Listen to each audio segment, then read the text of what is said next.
Sumite sa Kongreso ngayong araw ang 600,000 pirma ng mga tumututol sa Pax Silica Project sa Tarlac. Balita mula sa Maynila, hatid ni Radyo Patrol, Zeus Legaspi. Zeus. Bigla sinabi ni Bayan Chairperson Teddy Casino na mabilis nakakalap ng pirma ang iba't ibang grupo, kabilang ang bagong alyansa Makabayan kontra Pax Silica dahil maraming magsasaka at katutubo ang tumututol sa pagtatayo sa kanilang lugar ng naturang data hub. Isusumite nila sa mga mababatas ang resulta ng signature campaign para mahikayat silang suriin ang proyekto.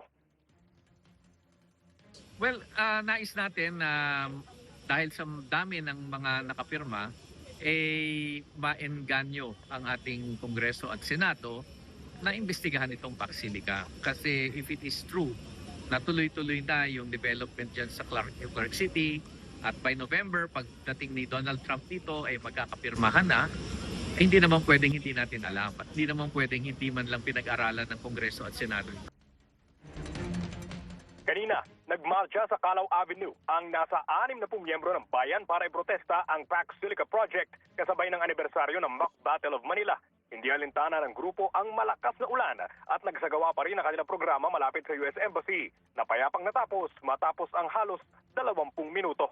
Yan ang balitang pirmado. Sigurado ito ang Radyo Patrol, Zeus Legaspi, DZMM. Maraming salamat, Zeus Legaspi.